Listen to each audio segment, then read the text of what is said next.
Hi guys, welcome the Pakistani family reaction में। उम्मीद करता हूँ आप सब खैरियत से होंगे, जाओगे, खुश होंगे, आबाद होंगे। तो चैनल पर न्यू है तो चैनल को सब्सक्राइब कर दें ताकि आपको आने वाले अच्छे अच्छे वीडियोस के नोटिफिकेशन टाइम से मिल सके। अगर आप लोगों ने इंस्टाग्राम पर हमें फॉलो नहीं किया तो इंस्टाग्राम का भी लिंक मिल जाएगा डिस्क्रिप्शन सेक्शन में, आप लोग वहां पर जाकर हमें फॉलो कर सकते। बिल्कुल, तो इंस्टाग्राम का लिंक भी मिल जाएगा डिस्क्रिप्शन में। कोई बात करनी तो कर सकते हैं, कोई लिंक शेयर करना तो कर सकते हैं, कोई इन्फॉर्मेशन देनी तो दे सकते हैं हम।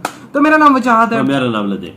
बहुत ही बड़ी बाबा खबर बाहर निकल कर आ रही है। फाइनली इंडियन एयरफोर्स एंटर हो चुकी है अफगानिस्तान में। अशरफ गनी ने भी इंडियन एयरफोर्स से मदद मांगी है, तो इंडियन एयरफोर्स एंटर हो चुकी है अफगानिस्तान के अंदर। अच्छा, मतलब मदद मांगी होगी। हाँ, जाहिर सी बात। और इंडियन एयरफोर्स आगे एंटर हो बहुत अच्छा चुकी किया है। ये बात बहुत अच्छी है, खबर दे कि पता चलेगा जाहिर सी बात है, क्या हालात। बिल्कुल। तो यार वीडियो स्टार्ट करते हैं। ओरिजिनल वीडियो का लिंक आप लोगों को मिल जाएगा डिस्क्रिप्शन में, लाजमी इनके चैनल को सब्सक्राइब करें। अब देखते हैं कि भाई इंडियन एयरफोर्स ने एंट्री कैसे मारी है अफगानिस्तान के अंदर। तो काउंट करते हैं 3 2 1 एंड स्टार्ट। नमस्कार दोस्तों, डिफेंस शो में आपका स्वागत है।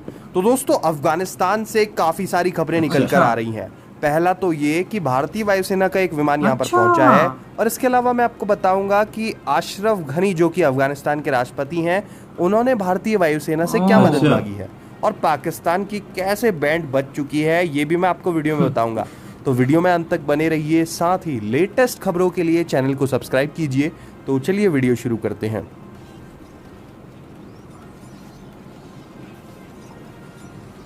तो दोस्तों, अफगानिस्तान में क्या कुछ चल रहा है ये मैं आपको लगातार अपडेट करवा रहा हूँ।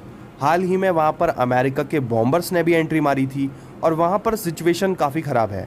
तालिबान ने कई राज्यों की राजधानी पर कब्जा कर रखा हुआ है। इसके अलावा आम नागरिकों को वहां पर टारगेट करा जा रहा है। हालांकि इंडिया और अमेरिका ही बचा सकते हैं अफगानिस्तान को। एक के बाद एक इन पर स्ट्राइक्स करके तालिबानी आतंकियों को मार गिरा रही है, लेकिन फिर भी ये कंट्रोल में नहीं आ पा रहे हैं। और इसीलिए भारतीय वायुसेना को अफगानिस्तानी राष्ट्रपति ने बोला है और रिक्वेस्ट करी है कि भारतीय वायुसेना को अफगानिस्तान में उतारा जाए। अब दोस्तों, भारतीय वायुसेना वहां पर कैसे पहुंची है ये तो मैं आपको आगे बता रहा हूं, लेकिन मैं आपको ये बता देना चाहता हूं कि आखिर ये बुलावा अशरफ घनी ने क्यों दिया है। तो दोस्तों, अफगानिस्तानी राष्ट्रपति जो हैं, उनकी ओर से ये कहा गया है कि भारतीय वायुसेना ही अब अफगानिस्तान की मदद कर सकती है। और कमेंट्स में ऐसे कई लोग आते हैं जो ये कहते हैं कि वहां पर अमेरिका भी तो था, जब अमेरिका वहां पर कुछ नहीं कर पाया तो भारत क्या कर लेगा। तो दोस्तों, अमेरिका और भारत की बात अलग अलग है, ये दोनों एक देश नहीं है। अमेरिका को इस तरह के युद्ध करने में एक्सपीरियंस नहीं है। इंडिया ने तो 5-5-6 युद्ध किए हैं, पाकिस्तान के साथ 3-4 हैं, लेकिन भारत चाइना के साथ संगठनों से निपटने में एकदम माहिर है। और अगर आप ये कहना चाहते हैं कि भारत को क्या पड़ी हुई है, अगर भारत वहां पर अपने जवान भेजता है तो बेमतलब में भारत का नुकसान होगा।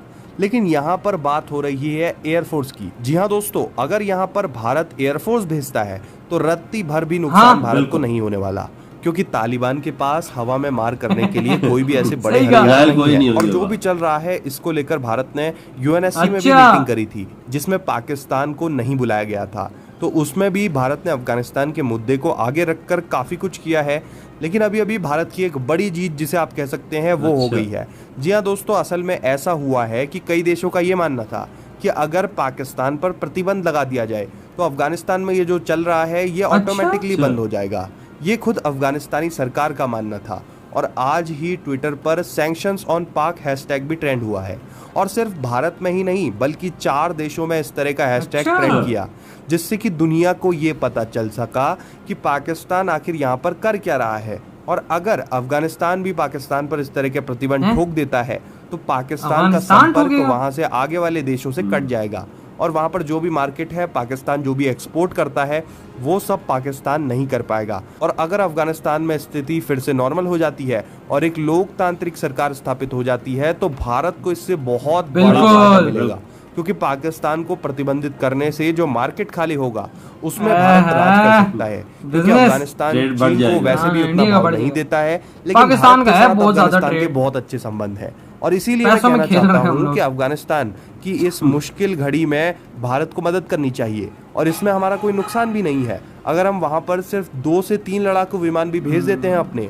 तो लगभग आधे तालिबान को तो भारतीय वायुसेना कर देगी। लेकिन ये सब भारत सरकार पर निर्भर है। और अफगानिस्तान में हाल ही में भारतीय वायुसेना का एक विमान भी पहुंचा है। अच्छा। दोस्तों, असल में अफगानिस्तान में जो बिगड़ती स्थिति है उसको देखकर मजार शरीफ का जो एरिया है वहां पर जितने भी भारतीय मूल के नागरिक रहते हैं उनको अफगानिस्तान से निकलने के लिए यहाँ पर व्यवस्था कर दी गई है और इसका नोटिस भी दे दिया गया है कि जितने भी भारतीय वहां पर हैं वो इस फ्लाइट में चढ़ के एयरलिफ्ट हो जाए। और दोस्तों मोस्ट प्रोबेबली ये लिफ्टिंग विमान हमारा C-17 हो सकता है, बहुत बड़ा या फिर हम ये भी हो सकता है कि हमने कोई पैसेंजर विमान वहां पर भेजा हो, लेकिन जहां तक मेरा मानना है ये भारतीय वायुसेना क्योंकि उसमें काफी ज्यादा बंदे आ जाते हैं ना, इस तरह से भारतीय वायुसेना भी अब वहां पर पहुंची है, लेकिन अभी तक युद्ध करने के लिए भारत आगे नहीं आया है। तो आपको क्या लगता है कि भारत को वायुसेना यहाँ पर भेजनी चाहिए, क्योंकि अफगानिस्तानी राष्ट्रपति भी यहाँ पर मदद की मांग कर रहे हैं? आपका क्या सोचना है इस पर ये कमेंट सेक्शन में बताइए। साथ ही लेटेस्ट खबरों के लिए चैनल को सब्सक्राइब कीजिए। ये वीडियो खत्म। भाई बात आ रही है यहाँ पे सबसे पहले मदद की, तो अशरफ गनी ने भी मदद मांगी और इंडिया का भी दिल कर रहा है कि इंडिया यहाँ पे अपनी एयरफोर्स उतारे, तो डेफिनेटली इंडिया को यहाँ पे अपनी एयरफोर्स उतारनी चाहिए, क्योंकि अगर इंडिया की एयरफोर्स उतर गई ना, मैं कहता हूँ अमेरिका भी यहाँ पे वो काम नहीं कर सका जो इंडियन एयरफोर्स यहाँ पे काम कर जाएगी। पूरी दुनिया में इंडिया की वाह वाह हो जानी, और अमेरिका का आपको पता है क्या होगा, 20 सालों में उसने क्या किया है? हाँ, कुछ भी नहीं। वही ना, अगर इंडिया की एयरफोर्स वो कर जाती, मैं कहता हूँ अमेरिका पे थू थू हो जानी और इंडिया की पूरी दुनिया में वाह वाह हो जानी कि भाई पूरी दुनिया बोलेगी अमेरिका ने 20 सालों में वो काम नहीं किया और इंडिया ने 1 साल के अंदर अंदर वो काम कर। फर्क ऐसा है कि इंडिया जो अमेरिका की फौज है उसको इधर का नहीं पता, एक्सपीरियंस नहीं है।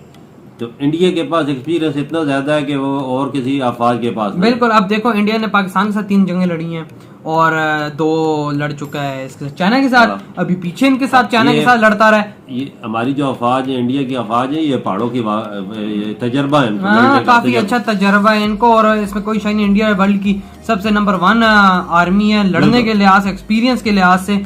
आर्मी तो है लेकिन एयरफोर्स के पास भी इंडिया का बहुत ज्यादा एक्सपीरियंस है। एयरफोर्स वहां पे अगर इंडिया उतारता है बहुत ज्यादा फायदा, और पाकिस्तान पे सेक्शंस लगाने का भी ट्रेंड चल रहा है, ये मुझे नहीं पता था यार। हम तो ऑलरेडी डूबे हुए और कितना हम गरीबों का सही बात है।